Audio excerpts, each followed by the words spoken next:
너굴님 오늘 웬일로 오셨어요? 아, 녹음 날도 아닌데. 네.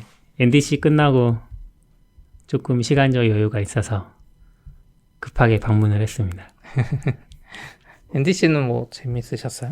NDC, 세션 많이 듣지는 못했고요. 네. 어제는 제가 일이 있어서 못 가고, 오늘 갔다 오고, 내일은 휴가라서 또 안 가고, 그렇기는 한데, 인프라 쪽 이야기 좀 듣고, 저는 주로 관심사가 그쪽이고, 그래서. 그 다음에 브롤스타즈? 요즘에 저희 아들이 엄청 열심히 하는 게임이거든요. 처음 들어봐요. 네, 브롤스타즈는 슈퍼셀이라고 네네. 클래시 오브 클랜스랑 네. 클래시 로얄 만든 회사에서 요번에 런칭한 게임이에요. 브로스타즈요? 브롤 스타즈. 블롤? 브롤이라고 해요. 영어 철자가 뜨.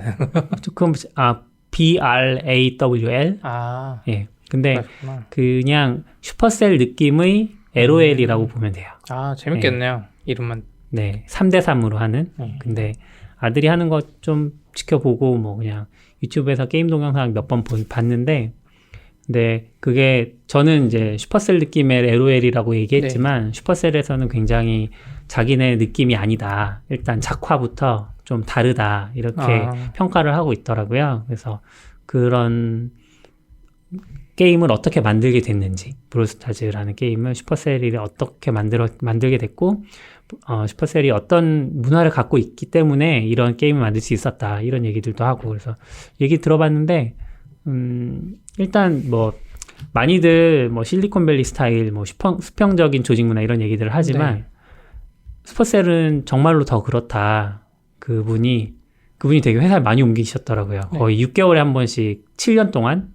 아닌가? 6년 동안? 하여튼 많이 옮기셨는데, 그 자기가 수평적인 조직 문화를 말하는 조직에도 많이 가봤지만, 슈퍼셀만큼 그런 정말로 조직이 수평적인 곳은 가본 적이 없다. 뭐 이런 얘기 하면서, 그래요. 그런 조직 문화, 그리고 팀에게 정권을 다 준대요. 게임을 만들고 있는 팀에게. 그래서 그 팀이, 브롤스타즈는 거의 1년 동안 실적이 엄청 나빴는데도 불구하고, 팀원들이 애착을 가지고 또, 끈기 있게 계속 개편을 해 나가면서, 그래서 결국은 이제 성공적으로 지금 진행을 하고 있고, 뭐 비슷하게 클래시 로얄이랑 비슷한 시점을 런칭하려고 준비 중인 다른 게임이 하나 있었는데, 클래시 로얄 런칭 직전에 그 팀이 모여서 회의를 했대요. 그래서 우리가 지표상으로는 나쁘지 않은데 계속 갈 것인가 말 것인가? 근데 거기에 뭐 CEO나 이런 사람들이 개입을 해서 그런 게 아니라 그냥 그 팀원들이 모여서 우리 했는데 클래시 로얄 쪽에 밀어주는 게 낫지 않을까?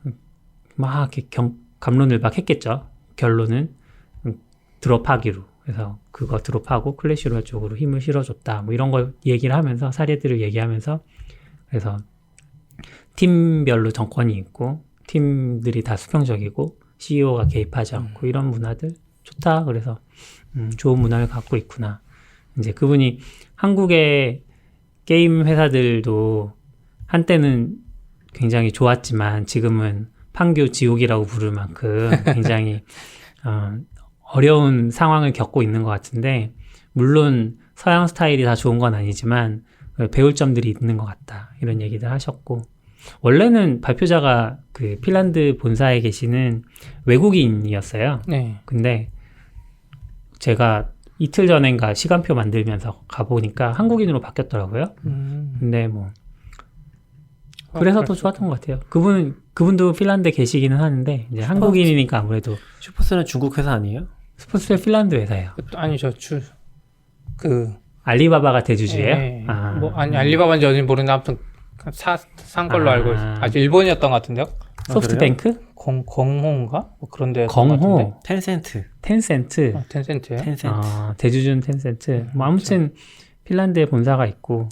근데 약간 그 이야기는 좀 다른 것 같아요. 요즘에 카오스 먼키라는 책 보는데 실리콘밸리가 그렇게 뭐 자유롭고 그렇게 일을 대충 하고 이런 데는 절대 아닌 것 같더라고요. 그 사람이 약간 카오스 먼키 저자가 좀 직설적으로 쓰고 막 사람들이 잘 안 해준 이야기 그냥 막 써버렸거든요. 실명 쓰면서. 네네. 근데 거기 보면 확실히 트위터가 약간 널널하게 일하는 회사였던 것 같고 페이스북이 엄청 빡세게 일하는 회사였는데 그 사람은 난 내 인생을 널널하게 일하는 회사에서 바칠 생각이 없다. 뭐 이렇게 써놨었거든요. 방금 들으니까 그런 생각이 들었어요. 저도 재작년 말쯤에 실리콘밸리 스타트업 하나 이제 이력서를 넣어서 전화로만 인터뷰를 본 적이 있는데 회사 문화가 어떠냐 이런 거 막 물어보고 했거든요. 저는 아이들이 있으니까 또 이렇게 뭐 워크라이프 밸런스 이런 게 좀 중요해서 많이 물어봤는데 정확하게 표현은 안 해주셨지만 굉장히 열심히 일하는 그 마치 실리콘밸리 드라마가 있잖아요. 거기에서 왜 싱글들만 모여서 뭐 집 하나 빌려서 거기서 엄청 뭐 밤낮 없이 일하고 이런 느낌을 좀 받았어요. 그래서 실리콘밸리라고 해도 뭐 이렇게 널널하게 일하는 건 아니구나. 그 사람 말에 의하면 실리콘밸리는 무슨 짓을 해도 성공하면 용서되는 윤리의식도 없고 결과론적인 그래서 어떻게 보면 좋고 뭐 그 사람 원래 동부의 월스트리트의 무슨 큰 회사였는데 거기 퀀트 개발자 출신이라고 봤는데 골드만삭스? 그런 데였던 것 같아요. 거기 있다가 옮겼는데 약간 그런 거 말해주더라고요. 네. 그러니까 실리콘밸리에 있던 사람은 그게 너무 당연해서 아무도 말 안 했던 것 같고 아무튼 그렇습니다. 그렇군요. NDC는 예전에는 개발 회사 아니면 받아주지도 않더니 이번에 신청했는데 되잖아. 게임 회사 네, 지금도 게임 회사만 받아주기는 하는데 저는 그래서 게임 회사 아니고 미디어 업계로 그냥 넣었거든요. 이게 셀렉트 박스에서요? 셀렉트 박스 아니고 정확히 기억 안 나요. 하여튼 근데 뭐 게임도 미디어고 우리도 미디어니까 같은 어깨로 볼 수 있나? 그래서 네 다녀왔습니다. 저는 굳이 신청 안 했던 것 같아요. 예전에는 가고 싶었는데 이제는 별로 메리트가 없어요. 이번에 가보니까 진짜 게임 업계 분들 아니면 학생분들이 많이 보이더라고요. 약간 NDC가 일부러 학생분들을 더 뽑아주는 느낌도 있고. 그럴 수도 있죠. 약간 NDC가 지금 판교에서 하는 거죠. 네. 근데 판교에서 하는 큰 행사가 NDC 이외에 또 있어요? 어떤 식으로요? 개발 행사 아니면? 개발 행사.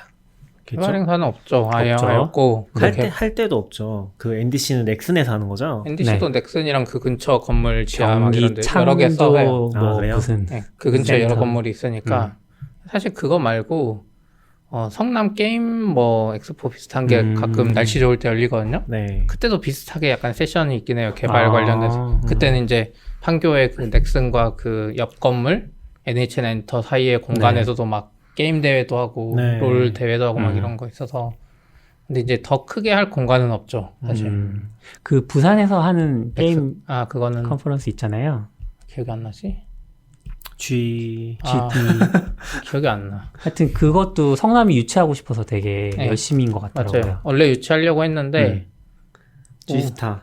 G스타. 뭘 하려고 그랬는지 원래 G스타가 계약 기간이 끝나서 원래 성남 하지 않겠냐 했는데 옛날에 일산에서 했대요. 네. 근데 또 연장해 버렸더라고요. 그래서 멕시코. G스타는 그렇게 없어지고 제 생각에. 근데 G스타는 컨퍼런스가 아니잖아요. 컨퍼런스도 해요. 그 안에서 여러 개 있으니까 사실 G스타가 성남이나 수도권에서 했으면 그쵸. NDC보다 그런 거에 부대 행사로 더 컸겠죠. 근데 G스타가 계속 부산에 있어버리니까 지금 서울에서는 이제 다른 거 하려고 그러고 근데 그걸 할 공간이 애매한데 성남이 예전에 이재명 시장 때 그 남는 땅에 컨벤션 센터 만들어겠다 했는데 어떻게 되는지 모르겠어요.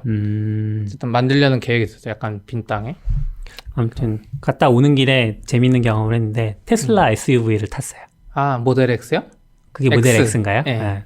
테슬라를 타는 것도 처음인데 거기다 SUV까지 타는. 누가 태워주셨어요? 네. 아는 분이 서울 가는 길인데 같이 가자고 그래서 타고 왔어요. 재밌더라고요. 모델 X가 그 문짝이 이렇게 위로 열려서 좀 더 재밌죠. 아니에요. 그건 옆으로 열리던데. 그러니까 옆으로 이렇게 뒷자리가 앞자리는 옆으로 열리고요. 그래요? 네, 뒷자리는 안 열어봐서 모르겠구나. 손잡이가 없더라고요. 일단 문에. 그거 앞자리가 여기 위에가 이렇게 유리로 돼 있잖아요. 그렇지 않았던 것 같은데. 영상만 많이 봐서. 근데 이번에 뭐 중국에선가 테슬라 S 폭발하는 거 보셨어요? 그랬어요? 주차장에 가만히 있는데 갑자기 폭발해요. 아직 자세한 이유는 안 밝혀져서. 근데 사실 저렇게 폭발하기엔 쉽지 않긴 해요. 전기차는 엔진처럼 폭발력을 가진 게 아니거든요. 그래서 사실 하나 둘 터지면서 슬슬 나면서 불이 이렇게 붙고 그리고 특히 테슬라는 원통형 조그만한 건전지 여러 개로 나눠져 있어서 그 영상처럼 확 하기는 쉽지 않은데 이유는 잘 모르겠어요. 아무튼. 네, 타서 이제 장점 단점을 좀 발견하려고 열심히 관찰을 했는데 장점은 확실히 그 고속도로 타면 자율주행 모드로 딱 바꾸시더라고요. 그래서 편하게 이야기할 수 있으니까 동승자랑 편했고, 그다음에 단점은 그 예전에 시피님 말씀해주신 것 같은데 마무리가 좀 좋지 않다는 느낌? 그래서 고속으로 가니까 확실히 소음이 심해지고, 그 다음에 차가 SUV라서 그런지 예전에 시피님 차 탔을 때는 일반적인 그 뭐 디젤이나 휘발유 차보다 진동이 적다는 느낌이 있었거든요. 근데 오늘 타고 올 때는 살짝 어지럽다는 느낌이 있었어요. 이게 차체 높아서 그런지. 높아서 그런 건 아니고 그냥 우선 소리 많이 들리는 건 약간 그 이유도 있어요. 마감 문제도 있긴 그러니까 거의 1억 5천 가까이 되는 차에 마감 문제도 있긴 한데 상대적으로 엔진 소음이 거의 없어가지고 들리는 경우도 많고, 제 차도 사실 소음 나거든요. 바람 네. 소리는. 그게 뭐냐면 끝에 마감을 이제 고무로 잘 패킹하면 해서 모델 S 같은 거는 그러니까 벤츠 X 네. 이런 애들은 마감을 잘해서 디젤인데도 엔진 소리가 더 안 들려, 걔들은 고속에서. 약간 그런 차이? 어지러운 건 아마 그분이 좀 세게 밟으신 거 아니에요? 그런가? 그러니까 저도 예전에 모델 S 가지고 가서 부모님 한번 태워드려야 돼. 빨리 가봤을 때 네. 어지럽다 그러셨어요. 차가 급가속을 네, 했으니까. 급가속 확실히 저번에 시피님 차 탔을 때도 급가속 하는 거 보여주셨잖아요. 급가속이 되니까 그래서 더 그렇게 느꼈던 것 같기도 하고. 모델 X도 타고 좋으시겠다. 그럼 본 적도 없는데 한국에서. 저도 처음 봤어요. 처음 보고 처음 탔어요. 신기했습니다. 그게 뭐예요? 잘 몰라서. SUV, 테슬라의 SUV. 문짝, 뒷 문짝이 이렇게 스포츠카처럼 위로 열려요. 전격 X 작전. 자동으로. 이게 제일 좋은 거예요? 지금은 그게 좀 비싼 편이죠. 그러니까 모델 S보다 아마 3, 4천 더 비쌀 거예요. 그래요? 네, SUV니까. 근데 그거를 서울 사람들은 좋은 집 아니면 못 타요. 크기가 모델 크더라고요. S도 큰데 네. X는 더 커요. 그래서 모델 S는 제가 아는 그 차. 네, 모델 S는 세단, X는 이제 SUV인데 X는 너무 커서 진짜 웬만한 서울에서 주차하기 거의 불가능할 것 같아요. 안 타봐서 모르지만 뭐 발렛 맡길 수. 네. 차 이야기 나온 김에 지난번에 AWS 서밋 서울 열렸잖아요. 네. 그래서 이제 딥레이서라고 나름 자율주행차. 네, 장난감 자율주행차로 네. 이제 대회를 했는데 거기서 세계 신기록이 나왔어요. 와, 우리나라에서? 네, 와. 7.998초가 나와가지고 다른 네. 데는 뭐 9점 몇 초 막 이 정도였거든요. 오. 근데 한국에서 7.998초가 나와서 이제 회사 소속이다 보니까 이분들이 다 그래요? 거기 자기 이름 뒤에 막 회사 이름 붙였거든요. 그래서 1등 하신 분이 이제 카카오 모빌리티 분인 것 같더라고요. 근데 이제 카카오 듣기로는 모빌리티는 좀 이름을 날렸군요. 그쵸. 덕분에. 카카오 모빌리티 분 몇 분 있었어요. 그리고 베스핀 글로벌이나 이런 네. 데서도 미리 준비해서 하셨는데 이제 약간 순위 밀렸는데 듣기로는 이제 거기 순위권에 카카오 모빌리티는 원래는 딥레이서 콘솔이라고 딱 서밋 시작하면 열어줘요. 그래서 네. 그때 이제 이틀 동안 막 해봐야 되는데 그렇죠. 이제 다른 상위권에 이제 몇 분들은 그 방법 말고 세이지 메이커라고 이제 머신러닝 하는 거랑 로보 메이커라고 뭐 있어요. 콘솔이. 사실 딥레이서 콘솔이 그걸 결합한 거거든요. 예. 그분들이 그걸로 미리 많이 해보시고 했다는 이야기가 있는데 그럼에도 불구하고 그 1등 분하고 나머지 밑에 분들하고 그 주행 영상을 보면 완전히 달라요. 그러니까 다른 분들은 한 바퀴 운 좋게 한 번 딱 돌고 그 다음부터는 약간 삐시삐시라고 뭐 13초 나오고 하는데 1등 하신 분은 그냥 계속 8초로 돌아요. 거의 부딪히지도 않고 그러다가 7초 나오고 뭐 9초 나오고 다시 7초 나오고. 와, 확실히 잘하시더라고요. 대단하네. 1등 하면 상위 뭐였어요? AWS 리인벤트 공짜로 갈 수 있어요. 본선 진출. 네. 아니에요? 그쵸? 맞아요. 본선 질출. 네, 와. 본선 가서 해야 돼 또. 기대되겠다. 이분은 되게. 그쵸. 그러게요. 거기서 이제 전 세계 1등 하면 뭐 하나 주지 않을까요? 예전에 에코, 그 아마존 에코로 네. 대회 리인벤트 했을 때 1등 한 분은 황금으로 만든 에코 줬었거든요. 오. 황금 함유량이 얼마인지 모르겠지만. 어쨌든 황금 딥레이서 주면 카카오 모빌리티가 카카오 택시 하는 데죠. 네, 카카오티 네. 하는 팀. 사실 카카오티? 자율주행이랑 크게 카카오티 상관없죠. 맞아. 카카오티. 제가 이번에 완전 별개 얘기긴 한데 일본 가니까 일본에 재팬 택시라는 게 있거든요. 일본도 네, 약간 들어봤어요. 우버 같은 그런 것들이 많이 활성 안 돼 있는 것 같아요. 몇몇 네. 지역은 안 되고. 그래서 이제 재팬 택시라고 택시를 부를 수 있는 서비스를 쓰거든요. 근데 좀 재밌었던 게 일본에서 카카오티랑 재팬택시랑 협약을 해서 카카오티에서 재팬택시처럼 호출을 할 수가 있어요. 아, 맞아. 로밍비 추가 내야 되긴 일본에 하는데, 가면? 네. 근데 조금 이게 되게 재밌는 부분 중에 하나인데 저희 동남아 갔을 때도 그렇고 이게 유심에서 그 전화번호 없는 유심을 쓰거나 네. 아니면은 와이파이 도시락 같은 것만 가져가면은 그쪽에 전화번호가 없잖아요. 그래서 재팬택시나 우버를 활성화할 수가 없어요. 그쵸. 처음 가입하면은 번호가 있어야 되니까. 근데 아무튼 그래서 이제 저도 활성화를 안 하고 가가지고 재팬택시 그 카카오티로 불러보려고 했거든요. 근데 안 불러지더라고요. 이게 활성화를 미리 해놓고 가더라도 네. 전화번호가 안 뜨거나 전화를 못 걸게 되면 드라이버가 약간 의심을 하거나 상대를 신뢰할 수 없다고 생각해서 콜을 안 그러니까 받으시더라고요. 그런 경우는 있는데 관광지에서는 다 오긴 해요. 그래요? 관광지에서는 왜냐면 어차피 내가 돈 벌고 외국인을 많으니까 그냥 가잖아요. 근데 이제 이 지역 여기 같은 경우는 이제 일본에서 안 된 거는 호출은 되는데 이게 잡히지가 않는 거죠. 그게 정확한 이유는 모르겠어요. 계속 그 사람들한테도 카카오라는 게 뜨는 건지는 모르겠는데 그래서 콜이 안 잡혀가지고 호텔에서 이제 루비카야기 회장 가는 거 계속 시도했었는데 한 3-4번 하다가 안 잡혀서 그냥 포기했어요. 연동은 됐지만 잡을 순 없었다. 네. 그게 뭐 후쿠오카가 재팬택시가 적은 건지 잘 모르겠어요. 뭐 되는 지역이긴 한데 안 돼서 그냥 포기하고 잡긴 했어요. 일본 택시 엄청 비싸잖아요. 근데 후쿠오카가 조금 해서 한 15,000원, 20,000원이면 다 갈 수 있어요. 비싼데? 비싸긴 비싸죠. 근데 공항도 되게 가까워서 공항에서 호텔까지 한 15,000원이었거든요. 우와. 그거 생각하면 훨씬 싼 거죠, 오히려. 그러네. 그리고 일본 택시 쪽은 되게 좋은 게 일본 분 계시던 분한테도 물어봤었는데 일단 뭐 승차 거부 같은 것도 없고 단거리 가도 전혀 싫어하지 않고 저는 그냥 부담 없이 타는 수 있는 것 같아요. 그런 거는. 일본 택시의 제일 좋은 점은 그거였던 것 같아. 뒷문짝이 자동으로 열려서. 아, 맞아. 신기한 게 열리는 것도 자동으로 열리고 닫히는 것도 자동으로 닫혀요. 그래서 내가 안 닫고 내려도 돼요. 완전 오래된 택시 같이 네. 생겼는데도 그러니까. 와. 그래서 열고 닫는 거를 내가 하면 안 돼요, 오히려. 하면 택시 기사 싫어해요. 왜냐면 그 사람이 이제 컨트롤 하는 건데 네. 내가 먼저 열거나 닫고 하면은 뭐 계산도 있고 그러니까 그냥 해주는 대로 하면 돼요. 택시 비용 얘기 나와서 저 미국 갔을 때 엄청 가까운 거리거든요. 택시 타고 한 10분 거리가 숙소였어요. 회사부터 숙소까지. 근데 타면 뭐 $10 언저리가 나왔거든요. 편하게 타고 다녔는데 물론 출장이니까. 택시. 예, 말하는 우버. 거네. 우버는 택시 타고 다르죠. 다녔죠. 우버라고 하잖아요. 우버 타고 다녔어요. 예, 우버 타고 다녔는데 네. 그리고 이제 한국에 와서 좀 몸이 피곤하고 막 이런 날이 있잖아요. 집에 갈 때 택시를 타고 싶은데 비용 때문에 망설이다가 하루는 그 생각을 한 거예요. 나 미국에 있을 때는 $10씩 내고 맨날 아침에 오고 저녁에 가고 했는데 물론 거리가 짧기 때문에 뭐 비용이 더 들진 않았지만 나의 그 안락함? 나의 편의를 위해서 한 13,000, 저 집까지 13,000원 정도 나오거든요. 이 정도 투자 못할까? 생각을 해서 최근에는 한 달에 2번 정도는 택시를 타는 것 같아요. 약간 힘들거나 할 때. 물론 이제 회사에서 그 야근하고 늦게 퇴근하는 경우에는 택시비 지원을 해주는데 그거 말고 개인적으로도 가끔씩 하게 되더라고요. 비용 확실히 한국은 택시 비용이 싼 것 같아요. 타다도 그렇고.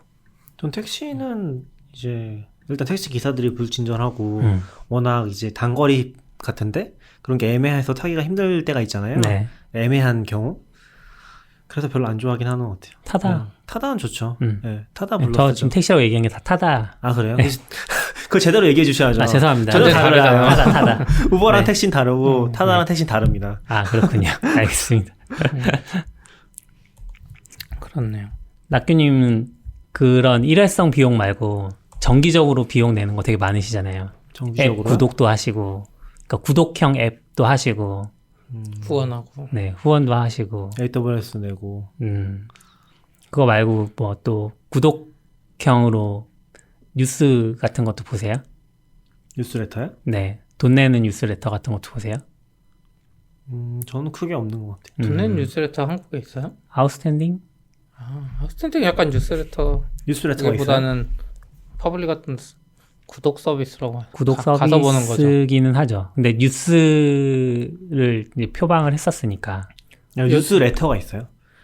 그러니까 뉴스레터라고 있는지는 하면은 모르겠네요. 그러니까 지금 너굴님이 얘기하시는 게 뉴스레터라고 하면 이메일 넣고서 이메일로 받는 거 얘기하시는 거거든요. 네. 그걸 요즘에 유행한 뉴스레터라고 부르는 것들은 사실 그거죠. 한 일주일이나 하루 걸 모아서 그러니까 이슈 같은 거 알려주는 네. 느낌? 근데 아웃스탠딩 같은 건 그런 건 아니고 이제 소식을 모아서 가끔 비정기적으로 하고 네. 이메일로 오는 것도 아니고. 그렇긴 하네요. 아웃스탠딩은 이제 좀 착각했던 것 같아요. 뭐 뉴스레터 요즘에 많긴 하죠. 외국에서는 이제 대표적으로 그 모닝브루?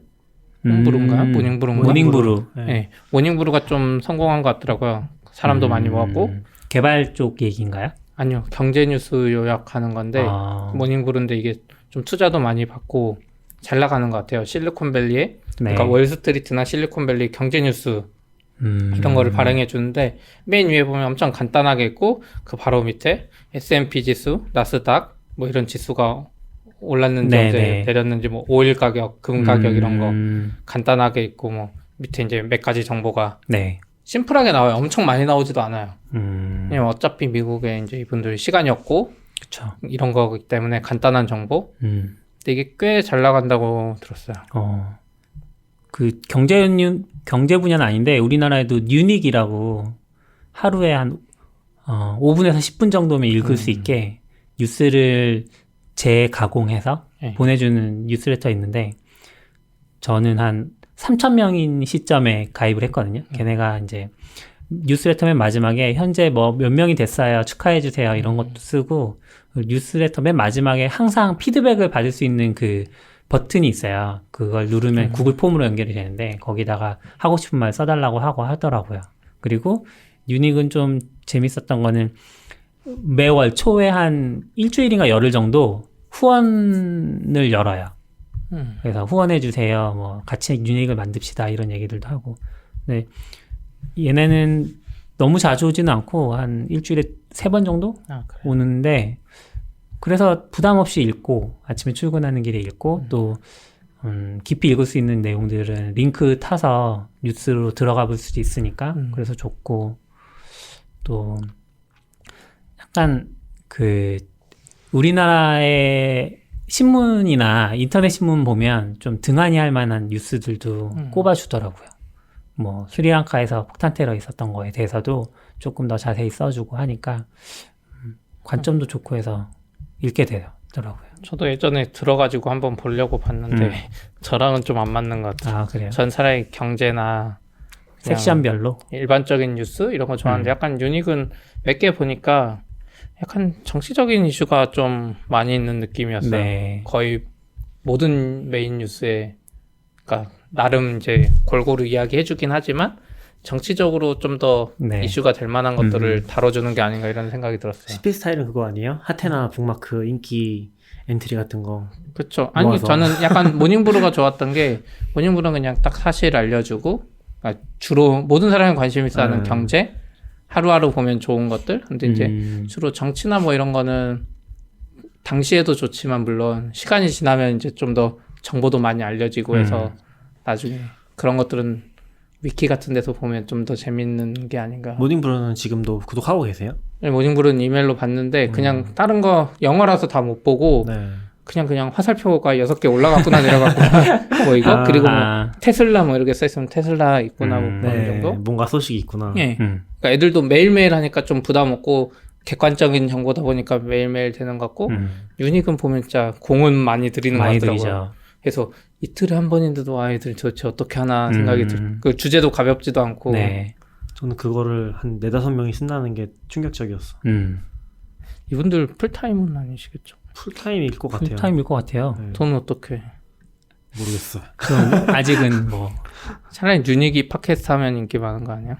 그럴 수 있죠. 만들면서 막 떠들고 그걸 그냥 네. 방송에 되겠다. 근데 저번에도 한번 CP랑도 얘기했었는데 퍼블리가 원래 뉴스레터였잖아요. 너걸님 저는 기억하시죠? 아직도 몰라. 퍼블리가요? 모르셨어요? 아니라니까요. 아 퍼블리 뉴스레터가 있었죠. 퍼블리가 예, 서비스가 있었죠. 없었어요. 서비스가 예, 예. 없고 뉴스레터만 오픈을 했는데 그게 엄청 인기가 많았어요. 그래서 서비스 내놓는다 하다가 그 서비스 나온 게 지금 퍼블리인 거예요. 나중에 퍼블리 대표님 모셔서 한번 이야기 물어봐. 모셔주세요. 시피님이. 뭐 아무튼 네. 그래서 근데 뉴스레터가 요번에 있었고, 진짜 뉴스레터 서비스를 만든다고 하더라고요. 다시. 진짜 뉴스레터 서비스라는 맞아, 건 뭐예요? 그러니까 서비스. 돈 받고 그 돈을 받는 거 같아요. 아, 받아요? 뭐 했어요. 아무튼 받을 것 퍼블리가 뭐 같더라고요. 조사를 했어요. 지금 뉴스레터에 대해서. 뭘 구독하고 있냐 뭐 이런 얘기들도 하고 약간 제 지금은 다 생각에는 찼네. 그거는. 퍼블리도 그 생각하는 것 같은 느낌이 들었어요. 모닝브루 같은 거? 그냥 퍼블리도 어쨌든 다른데 이제 유닉이랑 이렇게 시작한 데랑 좀 다르게 스타트업이잖아요. 네. 그래서 분명히 미국이라는 이런 데도 볼 거거든요. 보겠죠. 네, 근데 모닝브루가 잘 되니까 약간 그런 컨셉이 약간 맞아 떨어질 것 같아요. 서로 약간 다른 방향일 수도 있지만. 그렇죠. 저는 예전에 뉴스큐라는 앱을 좀 써본 적이 있는데 얘도 이제 비슷해요. 근데 얘는 하루에 2번 노티가 오고 거기에 가보면 얘네는 코멘트를 직접 달진 않고 뉴스 기사를 그냥 큐레이션해서 보여줘요. 자기네가 생각하기에 뭐 한 10개 정도? 뭐 정치도 있고 경제도 있고 사회 문화 다 있는데 근데 알고 보니까 얘네가 싸이월드에서 만든 서비스였더라고요. 아, 그래서 싸이월드가 새로운 시도들 많이 하면서 커나가려고 하나 보다. 이거 신과 함께도 한번 나왔어요. 낙균이 기억 안 나세요? 뉴스큐 만드는 분이 신과 함께 나와서 인터뷰도 한번 한 적이 있어요. 뭐 에피소드가 너무 많아서 이게 좀 옛날 된 얘기긴 한데 제가 듣는 속도보다 만들어지는 속도가 더 빠르죠. 아무튼 그랬는데 뉴스큐 뭐 이렇게 삼성이랑 협약해서 빅스비에도 뉴스 큐레이션으로 들어간다. 이게 나오더니 사라졌어. 이게 싸이월드가 점점 망해가서 그런 거. 싸이월드 이미 있어요? 분리돼가지고 별도 회사로 근근히 유지되고 있죠. 아니, 싸이월드는 아직 있어요? 있긴 있더라고요. 싸이월드 최근에 제가 마지막으로 들었던 건 다시 옛날 스타일로 돌아간다는 아 그래요?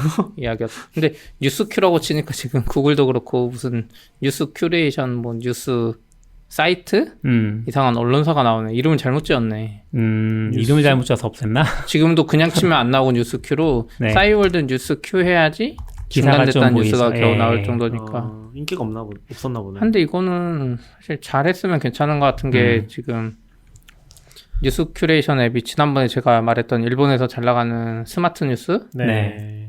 애들 엄청 잘 나가거든요. 그리고 심지어 그것도 없어요. 자기들의 의견 이런 거 없어.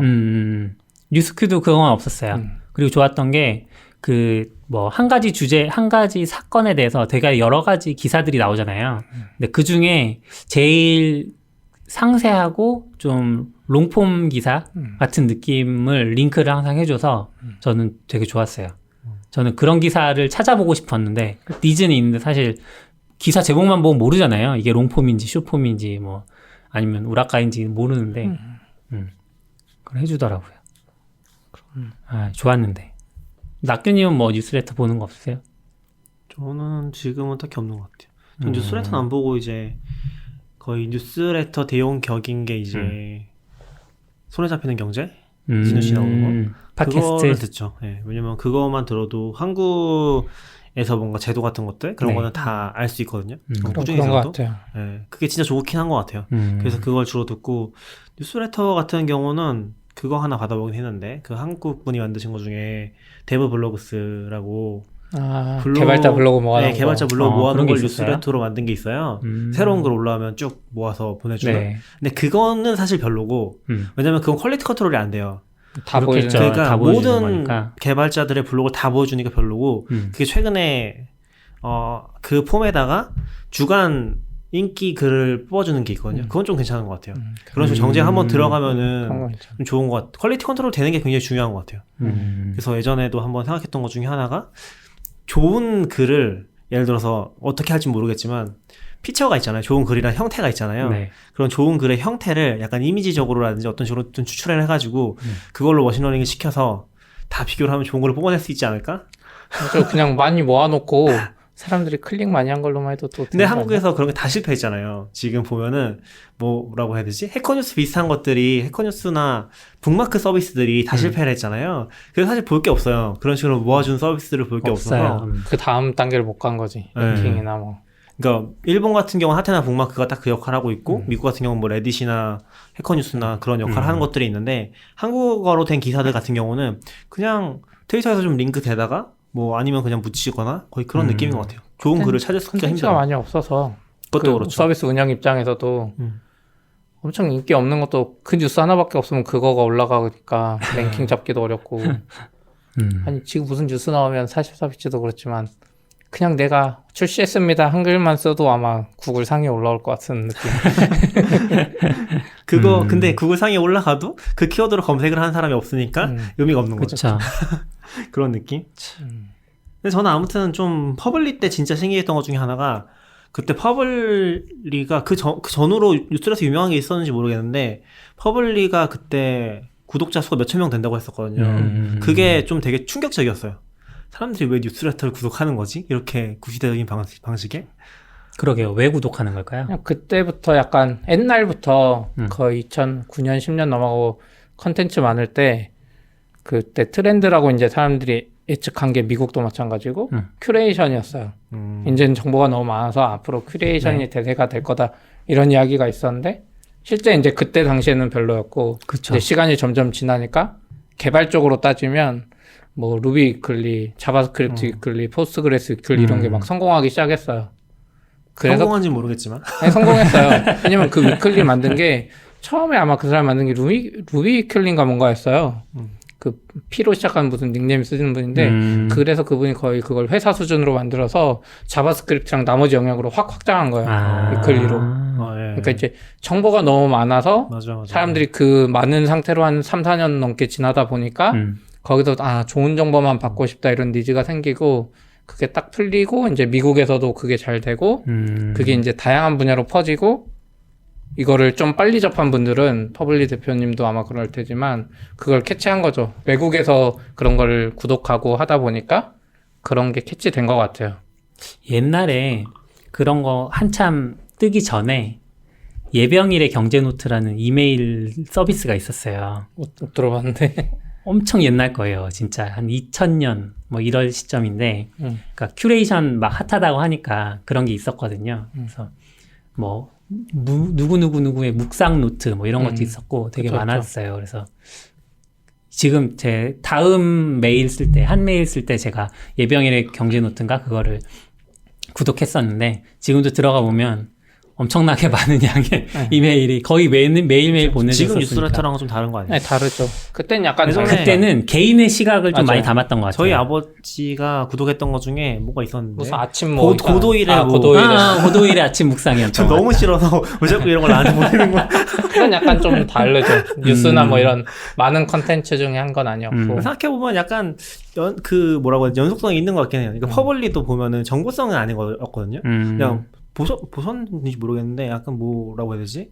그냥 책 같은 거 요약 같은 것도 있었던 것 같고 그 주에 인상 뭐라고 해야 되지? 잘 모르겠어요. 설명을 잘 못하겠는데 아무튼 그냥 정보성 뉴스레터 아니었어요. 그래서 저는 그런 걸 사람들이 이렇게 많이 구독하는 게 너무 신기했었고 근데 뭐 제 개인적인 생각에는 RSS가 망한 것도 좀 있었던 것 같고 그리고 RSS를 굉장히 좋아하시는 분들도 거기서 이제 피로가 쌓이니까 좀 요약하는 걸로 넘어갔던 게 아닌가 싶기도 하긴 하더라고요. 네. 지금 퍼블리가 그 새로 한다는 거 누가 이제 쓴 게 있는데 네. 앱 형태로 나오고 예. 이게 약간 잘 될지 사실 애매한 관점이네요. 왜냐면 뉴스레터가 잘 되면 또 앱을 하고 싶거든요. 근데 앱으로 가면 이런 또 컨텐츠 그 추천 플랫폼이 뭐가 있었냐면 네이버가 만들었던 뭐 있었어요. 라인이 했던 거. 디스코. 네, 디스코. 디스코 한때 좀 잘 되는 것 같다가 또 흐지부지 되고 그래서 약간 또 걱정이 되네요. 약간 저는 디스코도 보면서 느낀 건데 너무 그러니까 좀 창작자한테도 참여를 할 수 있는 구석이 있으면 좋겠다는 생각 많이 했었거든요. 디스코 같은 것들은 완전 큐레이션이 돼버리면은 개입을 할 수가 없으니까 재미가 없는 것 같긴 해요. 재미도 없고 뭔가 더 좀 개선해야 되는 그런 것들이 안 보이는 거죠. 참여할 수 있는 부분들. 저는 큐레이션 쪽은 이제 스마트 뉴스는 좀 다른데 그건 컨텐츠로 밀어붙인 거고 자동 추천 시스템이고 근데 뉴스레터의 그런 추천 시스템들은 그냥 다양한 사람들이 큐레이션 하는 거는 좀 필요 없는 것 같아요. 그냥 결국 우리가 큐레이션은 한 사람을 믿고 가는 거라서 뭐 디스코 얘기긴 해요. 네. 뭐 좀 그러니까 네, 디스코처럼 뭐 그러니까 근데 퍼블리도 지금 보면 그런 느낌이에요. 사람들이 어떤 뉴스를 가져와서 네. 그 코멘트를 뉴스큐가 남기면서 그랬는데 네? 뉴스큐도 저는 별로 안 하긴 했지만 셀럽들이 있는 리스트가 있었어요. 셀럽들이 자기의 큐레이션을 이제 제공을 하고 그걸 구독하면 이제 그 사람들이 큐레이션한 기사를 볼 수 있는데 저는 사실 낙교님처럼 별로 관심이 안 가더라고요. 그런 거는 왜냐면 트위터나 페이스북 그 사람 팔로우하면 되니까 스마트 뉴스는 그런 개념 아니거든요. 그냥 모든 뉴스를 다 모아가지고 앱에서 볼 수 있게 하겠다. 근데 거기서 나온 이제 데이터 가지고 자동 큐레이션을 하는 거고. 그럼 또 딴 얘기긴 한데, 그러면 상징적이었던 게 하나 있었잖아요. 트위터가 앱 카테고리를 뉴스로 바꿨었잖아요. 아 정말요? 네. 언제? 예전에. 지금은 다시 원래로 돌아갔어요? 모르겠어요. 소셜 미디어로? 아닌가? 트위터가 막 안 된 이유를 알겠네. 예전에 그러니까 그 스타트업 서비스 중에 스타트업 중에 자기들이 뉴스가 되길 원하는데 다 망했어요. 대표적으로 야후가 그랬고 그 다음에 한국에선 다음이 그랬죠. 여기 기사가 있어. 2016년에 뉴스 카테고리로 그렇네. 앱스토어에서 갔어요. 네. 네. 한번 그러니까 그런 적이 있었어요. 그거 자체가 그거였던 것 같아. 트위터도 뉴스를 원했던 것 같아. 그래서 확실히 그 아까 야후나 다음이나 트위터 보면 약간 달라요, 뭔가. 그 스타트업 그 회사 IT 업계 회사들이 확장해 나가는 거랑 좀 달랐던 것 같아. 그런 거네. 트위터가 뉴스로. 근데 확실히 뉴스레터가 피로감이 가장 덜한 것 같긴 해요. 맞죠. 내가 관리할 필요도 없고. 근데 이제 페북도 그렇고 트위터도 그렇고 RSS도 그렇고 사실 필요하긴 하거든요. 그러니까 정보 컨트롤도 잘 안 되고 RSS 같은 경우도 진짜 힘든 것 중에 하나가 이제 매체별로 빈도가 너무 다르니까 적당하게 보는 게 잘 안 되잖아요. 그쵸. 항상 내가 보고 싶은 제일 좋아하는 블로그는 거의 안 올라온다거나 뭐 이런 것도 있고. 근데 또 그렇게 되면은 편향이 되긴 하는 것 같아요. 지금이 사실은 굉장히 편향돼 있고 새로운 매체가 들어가기 힘든 시장? 그런 RSS 구독 시스템을 만들어 보세요. 그런 RSS 구독 시스템? 뭐 우선순위를 줘서. 저는 그런 거 되게 하고 싶긴 했어요. 그러니까 빈도를 조절한다던가 아니면 우선순위를 조절한다던가. 근데 사실 피들리도 그렇고 결국에 그런 게 안 들어가긴 했거든요. 별로 중요하지 않은 거예요. 왜냐하면 그런 걸 쓰는 사람들은 더더욱이 극히 일부인 거죠. 그런 기능이 필요로 하는 사람들은. RSS라는 단어를 빼야 돼. 그쵸, 빼야죠. 네. RSS더라도 RSS 아닌 것처럼 하고. 제가 예전에 그랬죠. 예전에 그 XML 딱지 붙어서 뭔가 이상한 페이지가 나오는 그게 엄청 상징적인 블로그 시대에 당신에게 배달해 드립니다. 뭐 이런 식으로 이제 일반적인 용어를 써야겠죠. 자유롭게 만들 수 있는. 네. 근데 약간 큐레이션 할 거면 차라리 진짜 뉴스레터 같은 방식은 괜찮은 것 같긴 해요. 맞아요. 뉴스레터가 그리고 거기서 성공 모델도 만들 수 있고 성공 모델 앱 안 만들어도 되고. 근데 뉴스레터 큐레이션 막 이야기하다 보니까 모으기도 힘든데 뉴스레터를 큐레이션하는 걸 다시 만들면 안 되나? 그게 일본 같은 메타큐레이션. 경우는 지금은 잘 모르겠는데 일본 같은 경우는 원래 그 하테나 북마크 말고 링크계 사이트라는 게 진짜 많았어요. 링크계 사이트라고 링크만 모아서 올리는 사이트들인데 얘네가 영향력이 엄청 셌거든요. 예를 들어서 뭐 어떤 유명한 링크계 사이트에 내 기사가 올라가잖아요. 그럼 거기서 들어온 트래픽이 약간 미국으로 치면은 뭐 해커 뉴스급은 아니지만 한번 툭 치고 올라가는 거죠. 뭐 진짜 한 100명 정도 들어오는 사이트에 5,000명씩 들어오고 하루에.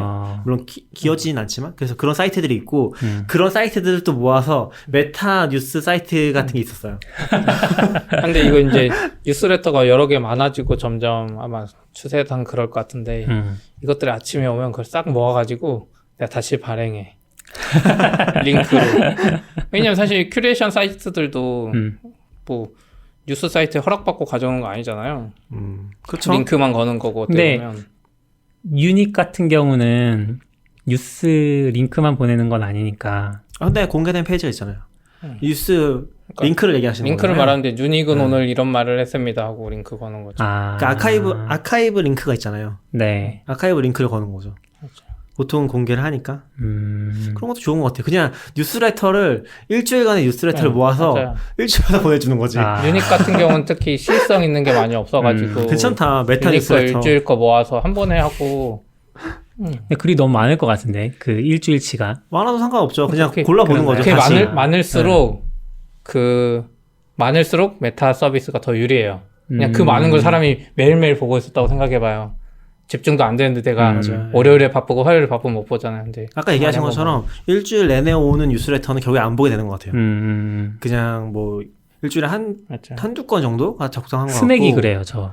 스낵. SNEK라고. 근데 거기는 자동화 추천 아니에요? 네, 자동화 추천이기는 한데 내가 관심 있는 분야들 클릭해 놓고 근데 매일 오니까 한번 밀리면 정말 투자 정보 힘들어요. 네, 투자 정보. 근데 이제 저는 그거를 아까 모닝 브루 그것처럼 경제 뉴스 보는 걸로 이제 좀 썼거든요. 근데 너무 힘들고 일단 기사들도 기사 모음을 링크로 줘요.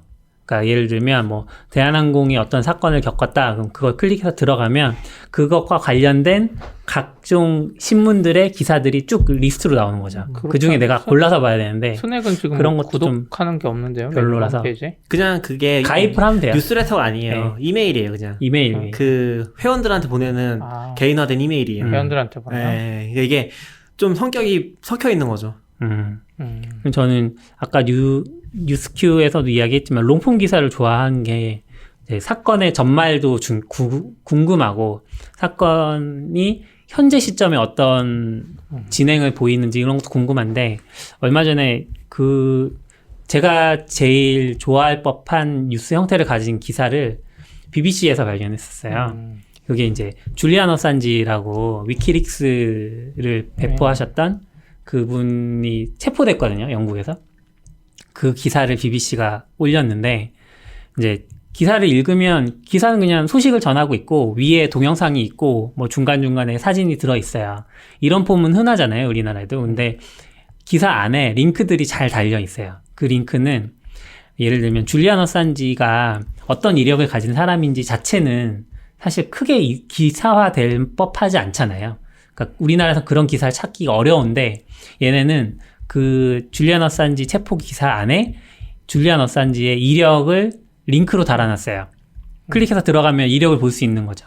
그러니까 자체적인 어떤 위키 시스템 같은 느낌으로 그리고 줄리안 어산지에 관련된 사건의 타임라인도 있을 거란 말이죠. 엄청 오래된 사건이니까. 근데 그런 사건의 타임라인도 별도의 기사로 또 링크를 제공하고 있어요. 이런 식으로 밑에 또 정보가 있어요. 링크 말고도. 예, 밑에도 정보들이 있고 엄청 그 각 사건을 언급할 때마다 링크를 달아놓고 하니까 와 그러니까 우리나라 계속 가서 좀 그렇긴 하지만 네이버 기사들을 보면 링크가 일단 없잖아요. 그리고 신문사 사이트를 들어가더라도 링크가 잘 달려 있는 경우가 극히 드물어요. 네이버 기사는 아니고 그냥 원래 언론사들의 기사에 뉴스에 기사를 안다는 거 있는 경우들이 있거든요. 그러니까 그게 한국어밖에 없어요. 잘 다는 애들이 있는데 걔네들이 네이버 송고할 때는 또 그 링크들이 다 빠지잖아요. 예. 네이버 송고 시스템이 어떻게 될지 모르겠지만 제가 기억하기로는 한국일보밖에 없어요. 전통적인 언론사 중에서 링크 시스템 전통 활용하는 언론사 중에 거는 그렇죠. 한국일보밖에 없는 걸로 알고 있어요. 뭐 블로서나 이런 데 모르겠는데 블로서는 좀 달아요. 네. 아무튼 그래서 이렇게 좀 롱폼이면서도 사실 더 깊이 파고들 수 있는 그런 근데 롱폼이랑 그런 뉴미디어랑은 좀 다르잖아요. 뉴미디어는 어떤 거 그러니까 이런 거예요? 지금 말하시는 기사 형식 자체가 어떤 비선형적인 흐름을 따라가는 거대한 이제 약간 좀 어떻게 보면 나무위키 좋아하신다는 분들이 끊임없이 자기 정보 보는 거랑 비슷한 느낌인 거잖아요. 그래서 좀 다른 것 같긴 해요, 영역이. 다르지만 이제 저 같은 경우는 호기심을 채워줄 수 있다는 면에서는 같으니까. 이거 STD 에러로 해야 되겠다. 근데 약간 저는 롱폼 그런 거 좋은 것 같아요. 롱폼 저널리즘 자체를 롱 저널리즘이든 아니면 좋은 기사든 그런 거 자체만 모아놓는 그런 게 있으면 좋을 것 같긴 해요. 그러니까 저도 트위터 구독하시는 분들 중에 보면은 그런 걸 찾는 사람들이 있긴 하거든요. 그런 기사를 찝어서 한국어로 된 것도 링크를 해주는 경우가 있는데 저는 영어로 된 같은 경우는 찾기는 쉬운데 거꾸로 말하면은 롱폼 저널리즘을 읽을 수가 없어요. 왜냐면 30-40만자씩 되는 글을 웹에서 보면은 일단 앞부분 보고 닫거든요. 네. 거기서부터 좀 한계가 있어서 한글로 된 부분이 있으면 좋겠다는 생각 많이 드는 것 같아요. 네. 그렇죠. BBC 주신 거 보니까 애들은 이거 CMS가 잘 되어 있는 것 같아요. 그냥. 그렇죠. CMS도 잘 되어 프로필이랑 있죠. 타임라인이 그 밑에도 나오고 다른 데도 나오고 근데 그 다른 기사가 보니까 타임라인 같은 경우 2000 막 몇 년 8년 뭐 쓴 것 같은데 계속 거기가 업데이트되고 있어요. 요건 제 생각에 CMS 시스템이 자동으로 링크처럼 자동으로 연동돼서 이쪽에 하면 저쪽에 나오고 다른 기사를 쓸 때 줄리안 어산지가 누군가 기자가 치면 그냥 다른 데 그 DB에 딱 여기 와서 붙고 뭐 이런 느낌이에요. 지금 보니까. 롱폼 자체가 롱폼이 그렇죠. 문제가 아니라 시스템도 잘 받쳐줘야죠. 사실 위에는 간단하고 밑에는 그거를 기자가 쏙쏙쏙 그냥 집어넣은 거. 그래서 제가 얘기하는 그거예요. 그 롱폼이랑 뉴미디어적인 어떤 그런 걸 활용한 기사 체계랑 좀 다른 것 같다고 한 게 그거긴 하거든요. 뭐 연결될 수는 있죠, 당연히. 그렇죠. 복합적일 수 있는데 제가 롱폼이라고 느낀 부분은 그런 부분인 것 같아요. 분석적으로 더 깊게 팔 수 있는 깊이 팔 수 있다는 거. 사실 기사 자체는 롱폼이 아니죠. 말씀하셨던 것처럼. 위키리스크에 줄리안 어산지가 체포당했다. 네, 아무튼 저는 이제 그 체포되는 날 트위터에서 영상을 봤거든요. 근데 참 이 줄리안 어산지를 어떻게 평가를 해야 되나. 그러니까 개인의 인격을 빼고서라도 이 위키릭스를 유포했던 거를 공익 제보로 볼 것인지 아니면 그냥 해커 혹은 뭐 그런 식으로 볼 것인지. 그거보다는 전 왜 잡혔나 이 생각이 궁금했는데 그 BBC 기사에도 나와 있지만 제일 유력한 거는 그 에콰도르인가요? 네. 거기 대통령 거를 위키릭스가 터뜨려가지고. 그렇죠. 그러니까 그것도 약간 이상해요. 그 대통령의 사생활과 딸이 뭐 춤추는 영상, 그 전화 통화, 유럽에 있을 때 수집됐던 정보가 유출돼 있대요.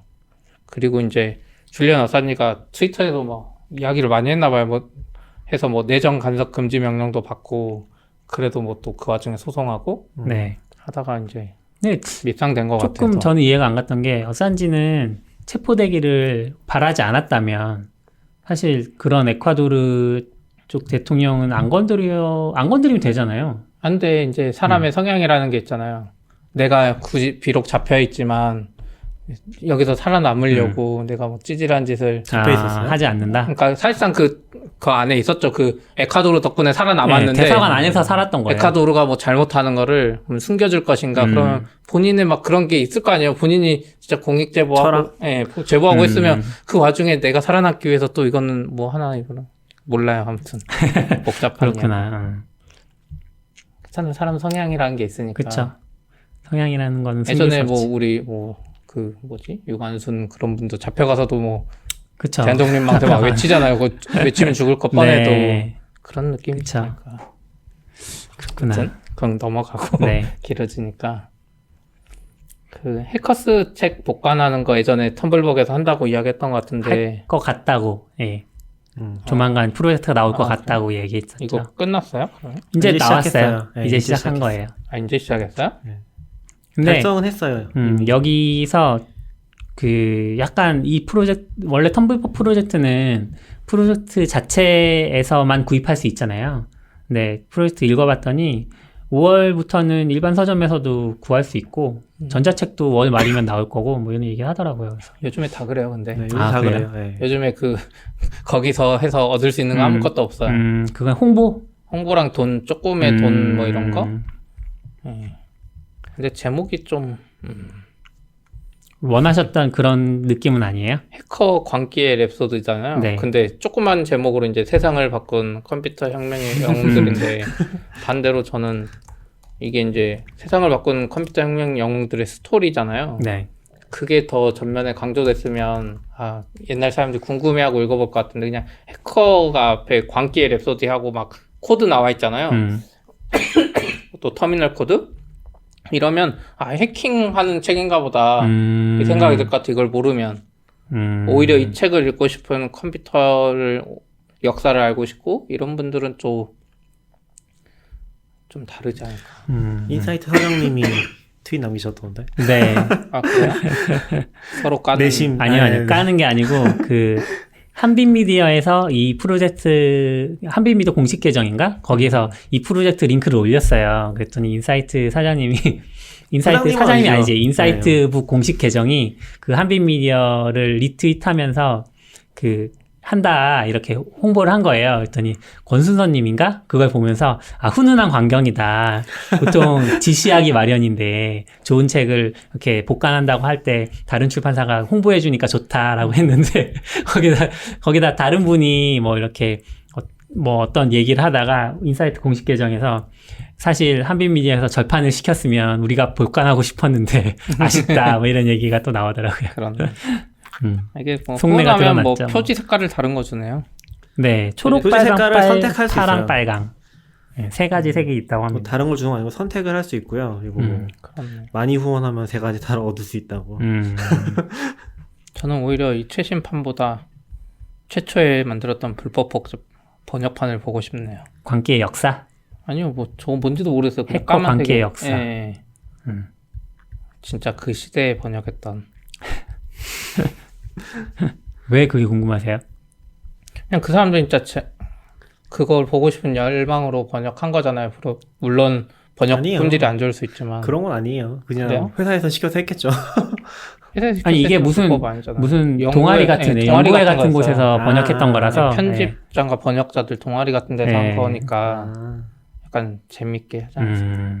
투자 쪽에도 그런 거 유명한 책 하나 있긴 한데. 그러니까 실제로는 번역본은 동아리 없고. 같은 데서 번역됐던 거. 안전마진이라고 누가 쓴 책이지? 그만해요. 빨리 넘어가요. 퇴근해야지. 생각나면 알려주세요. 네. 마지막으로 이거 스택 오버플로우 세스클라만. 개발자 설문? 네. 언제 했어요? 전 본 적이 없는데. 지난지 꽤 됐는데 이게 의외로 별로 언급이 안 되더라고요. 네, 꽤 지났는데 뭐 사실 개발자 설문이라는 게 비슷비슷해서 지난번에 젯브레인 개발자 설문도 우리가 한번 이야기한 적 있잖아요. 그래서 크게 뭐 언어별 트렌드나 이런 거는 굳이 이야기할 필요 없는 것 같고 재밌게 봤던 부분은 그 Families and IT Support라는 항목이 있었더라고요. 그래서 거기에서 가족 중에 네가 그 가족 내에 IT를 맡고 있냐. 그래서 예스가 53%고 한숨이 25%고 also yes? 이건 무슨 의미인지 모르겠는데 한숨이 14%예요. 그리고 마지막에 7.6%가 남아있는데 이게 다행히도 다른 누군가가 그걸 맡고 있다. 그런 얘기였어요. 그래서 이 다른 누군가도 결국은 아마 개발자일 확률이 굉장히 높잖아요. 그래서 참 씁쓸하구나. 씁쓸하면서도 뭐 사실 좋기도 하고 어떤 사람은 즐기면서 할 텐데 또 그 바로 다음 질문이 이것 때문에 지친 적이 있냐라고 했는데 78%가 yes라고 대답을 한 걸 보면 이거는 뭐 네.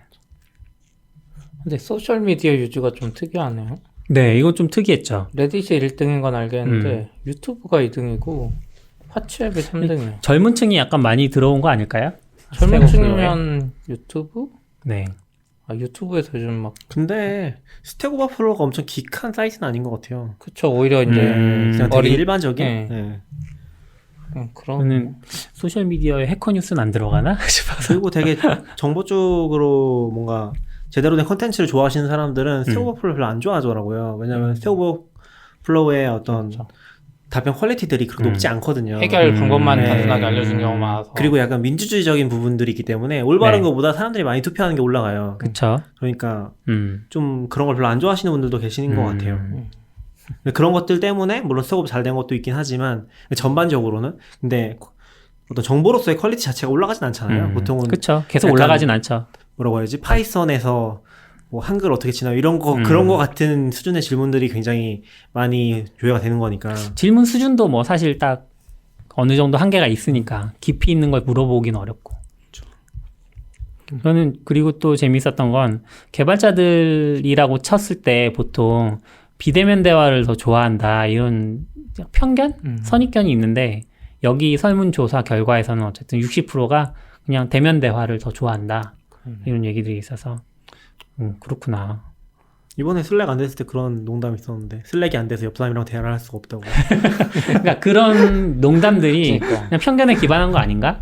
사실 저도 생각해보면 말로 하는 게 더 이렇게 좀 다른 것 같아요. 확실히 말로 그것도 있고 했을 이제 때는. 그 리모트라고 뭐 레일즈 만든 회사에 있는 분이 원격 그런 책 쓴 게 있거든요. 네. 거기서 원격 근무할 때 그러니까 조심해야 되는 그것 중에 하나가 원격 근무를 하다 보면 외로워진대요.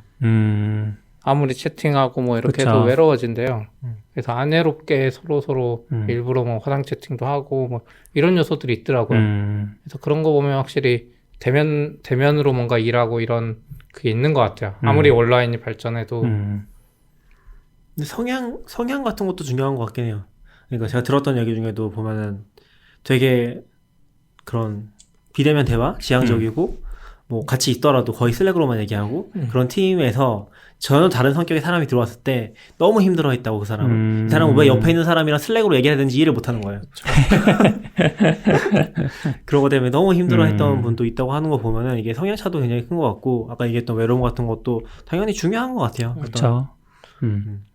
이거 봤어요? 기술업계 인플루언서가 누구라고 생각하냐. 뭐 1위, 2위는 뭐 앨런 머스크나 아니죠. 제프 베조스라는 게 이해가 돼요. 1위가 어떻게 이해가 돼요? 아니 뭐 앨런 머스크는 그만큼 사람들이 좋아하는 사람 그냥 투표한 거 그냥 같은데. 좋아하는 거잖아요. 앨런 머스크는 기술자는 아니에요? 기술자는 아닌 것 같아요. 뭐 물론 영향을 줬을 수는 있는데 개발자들이 다 테슬라를 타고 다니면 모르겠지만 많이 타고 다니나 보죠. 이 설문에 응답했던 사람들은. 제프 베조스나 뭐 스티아 나델라? 사티아 나델라. 사티아 나델라는 진짜 영향력 있을 만했죠. 그쵸. MS가 워낙. MS를 확 바꿔놨으니까. 이분이 MS CEO. 네. 근데 5위가 도널드 트럼프. 도널드 트럼프보다 그래도 높은 게 있어. 더 웃긴데 이거. 4등이 나잖아요. 4등이다. 그러니까 자의식도 강하고. 자의식이 강해. 그리고 밑에 쭉 가보면 12위 정도의 시진핑이 있어요. 아. 이게 중국인 개발자가 은근히 많이 응답을 했더라고요. 그런 거. 시진핑이 10위야. 기술업계 인플루언서. 저 밑에 잭마도 있어요. 알리바바. 예. 잭마도 있네요. 한국 사람 없네요. 예. 다른 사람 누군지 잘 모르겠어요. 앤드류 용, 제프 딘, 네. 딥러닝계 쪽에서. 에반유가 그 사람이죠? Vue.js. Vue.js 만드신 이맥스 만드신 분도 있네요. 누구예요? 리처드 스톨만. 네? 스톨만이 있었나요? 네. 이맥스 쓰는 사람들이 뭘 토발스도 있네. 예, 토발스도 있고 뭐. 댄 아라모브? 이분 누군지 모르겠더라고요. 그러게요. 비탈릭은 자바스크립트 이더리움 쪽이구나. 만드는 사람. 이더리움이구나. 부테린. 레리 페이지. 리치 키는 그 클로저 만드신 분.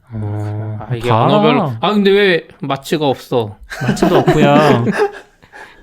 파이썬 루비 안 나가네. 파이썬 루비 다 없어요. 리사수는 뭐야? AMD. 존 스킷. 뭐 데미사 서비스는 알겠고. 워너 보겔. 구직시 고려한 요소가 얘들은 설문 엄청 빡세게 했네요. 네. 남자 여자 나눠놨어 또. 네. 차이는 없네요. 남녀는 거의 차이가 없어서. 네. 근데 조금 달라요. 조금. 여자는 차이가 있네요. 그러니까 여성분들은 아무래도 이제 오피스 환경이나 회사의 문화에 좀 더 가중치를 많이 두셨더라고요. 그렇네. 확실히 다르네요. 근데 남자들도 2등이 오피스 환경이긴 해요. 그러네요. 근데 이제 여성분들은 남자나 전체에서 1등인 언어나 이런 스택 뭐 이런 게 4등? 이거 사람들 성향이 다 달라서. 그쵸. 사람마다도 다르긴 할 텐데 전반적으로 그래도 다른 경향이 나타났다는 게 이것 좀 눈에 들어오네. 맨 마지막에 이제 업무를 방해하는 요소들. 중요한 요소죠. 이거 요즘에 이제 회사 이사 가면서 퍼블리에서 나온 그 오피스 배치나 뭐 이런 거에 관련된 글이 있어서 한번 봤거든요. 거기서 직원들이 제일 오피스 공간에서 스트레스 받아 하는 게 소음이라 그러더라고요. 근데 여기서 지금 1등이 디스트랙팅 워크 인바이러먼트가 그런 건가요? 좀 다른가요?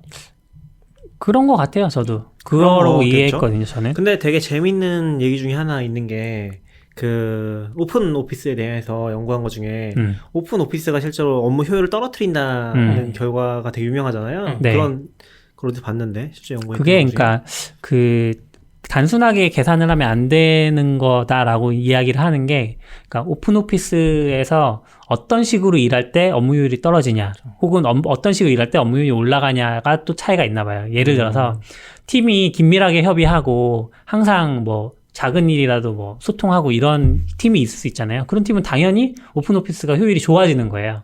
근데 뭐 독단적으로 일하는 사람들, 뭐 마케터라거나 아니면 뭐 이렇게 협의할 일이 적은 그런 사람들이 협의 많이 해야 돼요. 그런가요? 죄송합니다. 네, 마케터 잘 몰라서 뭐 어쨌든 그런 사람인 경우에는, 그러니까 예를 들어서 뭐 고객이랑만 통화를 하고 팀원들이랑은 코워크를 할 필요가 없는 사람이면 당연히 오픈 오피스에서 효율이 엄청 떨어진다고 하고. 그 조사가 도대체 어디서 나온 건지 어떻게 했는지 모르겠지만 제가 단순히 그렇게 조사를 한다면 그냥 수학 문제 풀라 그랬을 것 같아요. 그 옆에 한 10명이 서로 오픈돼서 막 시끄럽게 수학 문제 푸는 사람이랑 막힌 사람이랑. 그게 아니면은 성과를 측정할 수 없어요. 아니, 측정할 수 없는 건 아니죠. 근데 측정하는 방법에 동의하느냐 아니냐는 뭐 달라질 수 있겠지만 사회과학 쪽에서 그런 거 굉장히 많이 하잖아요. 네. 하고 이제 그런 업무 효율성을 결과로 놓고 하는 변수들을 가지고 있겠죠. 그런 걸 분석하는데, 그래서 나온 결과로는 어쨌건 오픈 오피스가 오히려 안 좋을 수 있다는 거였는데, 지금 그거는 그 같은 연구 결과로 해서 얘기를 하신 거 아니면 일반론을 얘기하신 거예요? 같은 연구 결과 중에 그 내용이 나와 있는 대치되는 연구 결과들이 있대요. 네. 아무튼 저는 그런 걸 봤었는데 결국에 이제 그러니까 그게 옛날에 조에론 소프트웨어에서 이 회사의 뭐 뭐라고 해야 되나? 팀의 문화를 평가할 수 있는 것 중에 10개 중에 안에 하나 그게 있거든요. 그 독립 오피스를, 독립 사무실을 맞아, 주느냐, 그게 맞아요. 들어있어요. 개인별로 맞아요. 공간을 주느냐, 독립된 공간을 주느냐. 근데 이제 거기에 대해서 일반적으로 어떤 연구 결과에서는 이제 그렇게 독립된 공간이 있어야 효율이 올라간다고 하지만 실제 협업이 많이 필요한 팀인 경우에는 그게 오히려 저하된다. 약간 그런 얘기들. 회사나 사람 스타일인 것 같아요. 조엘 그분이 C샵 쓰고 약간 MS 밀접하잖아요. MS가 옛날에 독방 주기로 유명했잖아요. 개발자들도. 근데 MS도 점점 바뀌어가고. 그러니까 약간 사람 스타일 따라 연구 결과도 왔다 갔다 할 것 같아. 근데 이제 어느 쪽을 선호하고 어느 쪽 오피스를 하는 회사들이 더 많이 컸냐 이런 관점에서만 보면 약간 차이가 많이 나죠. 그냥 오픈 오피스 하는 페이스북 같은 데 워낙 그러니까 스타트업 자체가 잘 나가니까 근데 걔네들이 다 오픈 오피스를 하다 보니까 그게 유행이 돼버렸죠. 그리고 카우스 몽키 책 중에 그것도 있어요. 뭐요? 페이스북 안에서 레벨이 저커버그 얼마나 가까이 앉아 있느냐에 따라 다르다고. 저커버그 기준으로 요 한 바로 근처에 있는 사람들이 잘 나가는 사람들, 잘 나가고. 멀리 있는 애들 안 나가는 애들, 그리고 작은 다른 책이었나? 아무튼 어떤 팀은 심지어 저기 건물이 다르대요. 그쪽에 저커버가 갈 일도 버려진 없대. 버려진 사람들. 그런 이야기 하더라고. 그러니까 약간 그런 것 같아. 그런 거를 참고로 보면 저커버가 신경 쓰고 막 잘 나가게 하는 건 가까이서 오픈 오피스 한 애들. 오픈 오피스도 이제 병도 잘 전염돼서 그런 것도 있었고. 그러겠네. 근데 뭐 지금 메이크 스페이스 책 읽어보셨어요? 아니요. 그 책도 이런 부분에서 되게 연구라고 하긴 좀 그렇고 하여튼 아이디어를 많이 얻을 수 있을 책이라서 한번 보시면 좋을 것 같아요. 메이크 스페이스. 뭐 지금 뭐 스타트업에서는 뭐 오픈 오피스가 거의 표준이니까. 그쵸. 오픈 오피스를 하지 않는 스타트업은 없는 것 같긴 해요. 약간 다른 요소도 있지 않을까? 오픈 오피스 안 하고 독방 주면 엄청 넓어야 돼 건물이. 보통 독방을 주진 않고 그걸 하자. 그 파티션을 달죠. 응? 파티션 달아갖고 오픈 오피스가 아니라고 할 수 있을까요? 오픈 오피스 구분하는 거 보통 그거 아니에요? 파티션을 가지고 나누는 거예요. 파티션 높이. 네. 근데 아까 조엘이나 이런 데서 이제 그런 거 조사할 때는 그건 정말로 독방이랑 비교했을 거거든요. 네. 그거는 그건 완전히 사실 독방은 안 줘요. 독방은 그 레벨이 높지 않으면 안 줘요. 일반적으로 독방을 주는 회사는 없죠. 근데 일반적으로 비교할 때 오픈 오피스랑 아닌 데를 할 때 파티션으로 할까요? 오픈 오피스는 우리 옛날 미국 영화 같은 것들 보면은 딱 그 사무직인데 한 머리 높이까지 올라가서 옆 사람이 안 보이는 앉아있으면 그 정도를 얘기하는 것 같아요. 그런 거랑 이제 그런가? 비교하는 정도라고 생각합니다. 모르겠어요. 아닌가? 아니 그럴 수도 있죠. 저는 지금까지 그렇게 생각해봤어요. 근데 조엘이 예전에 강조했던 건 독방이었거든요. 네. 진짜 독방이에요? 네, 진짜 독방. MS에서는 독방을 최대한 많이 줬대요. 그리고 독방이면 좀 진짜 돈이 석사나 뭐 이 정도 나오면 주는 것 같고. 요즘도 그럴까요? MS도 많이 한국 MS는 심지어 뭐 그냥 그쵸. 오피스 레스잖아요. 아무 자리나 가서 하라고. 그쵸. 자리가 없죠. 근데 옛날에는 이제 영업직이 주로 많아서 그럴 수 있었다고 하는데 요즘은 기술직 뽑으면 그렇게 될 수 있죠. 완전 독방에서 일할 거면 원격 근무하는 게 낫지. 아닌가? 모르겠네. 뭐, 네. 오피스는 좀 이슈가 많은 것 같아. 그리고 미국의 오픈 오피스는 한국의 오픈 오피스랑도 또 달라요. 어떻게 달라요? 그 페이스북 사진 보면 진짜 광활하게 넓고 엄청 높은 다음에 막 진짜 난잡하게 막 서로 돼 있어요. 공장 같은 곳에서. 네, 그리고 막 서로 정렬도 안 돼 있어. 줄 맞춤이 없어요. 어떤 애들 막 사선으로 8개 이어져 있고 심지어 책상 8개가 아니야. 책상 왕따시만하게 큰 거 하나에 그냥 16명 앉아 있어요. 옆에 사람이랑 책상 구분이 없어. 그러니까 그런 애들 수준이고 한국은 저희도 그렇고 오픈 오피스라 해서 책상은 하나씩 있잖아요. 그쵸. 그리고 딱 줄 맞춰져 네. 있고 약간 다르군요. 재밌네요. 네. 요즘 공간 고민이 많으시겠어요? 아니요, 저는 뭐 그냥 우리 어떻게 할 거예요? 이사 가면? 뭐요? 이사 가면 이상한 걸로 한다면서 벤젠형? 제가 그 퍼블리 책에서 이제 네. 책상 배치도 성격에 따라 달라진다 그랬는데 제가 예전부터 이제 회사 초기부터 이렇게 앉고 싶다고 말한 게 있어요. 팔각형으로 책상을 배치한 다음에 팔각형. 네, 그러니까 일자가 아니라 팔각형으로 배치하고 그 안에 사람이 들어가면 네. 이 안에 뭐 8명이든 몇 명은 뒤만 돌면 서로 만나서 이야기할 수 있고 약간 원형 비슷하게 해서 하는 거군요. 이게 완전 공간으로는 비효율적인데 사람 간에 서로 소통하는 데는 효율적이다 막 이런 이야기인데 이제 내가 말하고도 뭔가 좀 공간 낭비고 그렇게 쓰는 데 없었는데 퍼블릭 책을 읽다 보니까 8개까지는 아니고 그냥 3개가 약간 이렇게 타원형으로 되어 있는 해서 한 6명 정도는 서로 뒤를 돌아보면 이야기할 수 있는 네. 그런 게 있더라고요. 벤젠형이라고. 그래서 어차피 우리 이사 가면 저희 이사 가면 만약에 250평인데 한 거의 7, 80평 넘게가 라운지고 또 7, 80평 넘게가 저희 업무 공간이고 나머지가 좀 남거든요. 네. 여유가 좀 있으니까 네, 한번 그러니까 시도. 지금 해보고 어차피 나중에 못해요. 어차피 나중에 우리나라에서는 어차피 사람 많이 오면 다시 돌아가야 돼요. 그쵸, 공간 효율 그쵸. 때문에. 벤젠형이라고 쳤더니 이 그 화학 그래프가 나오네요. 팔각형. 그래서 이걸 벤젠형이라고 하나 보다. 그래서 저는 벤젠 뭐 네. 약간 휘발유. 전 화학을 잘 모릅니다. 그렇군요. 아까 이야기하다 못하신 거 같아요. 무슨 이야기였죠? 하려고 하시다가 제가 뭐 찾는다 그랬잖아요. 찾진 않았는데 뭐 안전마진 얘기하시는 거예요? 세스클라만의 안전마진 책을 예전에 그런 동아리는 아니고 몇몇 사람들이 모여서 번역했던 게 있어서 그런 책이 있습니다. 근데 이 책은 영어로도 지금 절판돼서 못 구하거든요. 아, 그래요? 구하기 힘든 책이에요. 힘들다기보다 그 저자가 그냥 절판시켜버린 것 같아요. 그래서 실제로는 유통도 안 되고 있고 근데 저자가 절판시켰으니까 불법으로 봐도 되는 거 아니에요? 그건 아니죠. 저작권은 그거랑은 별개니까. 네. 근데 아무튼 한국에서 이제 그분들이 무단 번역했다기보다는 그냥 그 안에 있는 분들이 번역하신 것 같은데 그게 좀 돌거나 했던 경우가 있었던 것 같아요. 번역하면 돌게 되죠. 네. 근데 이분도 이제 뭐 소위 말하는 가치 투자계에서 엄청 거장 같은 그런 인물 중에 한 명이거든요. 네. 그게 생각났어요. 아까 헬커스 얘기하면서. 그렇군요. 네, 그렇습니다. 오늘 여기까지 하실까요? 네. 네.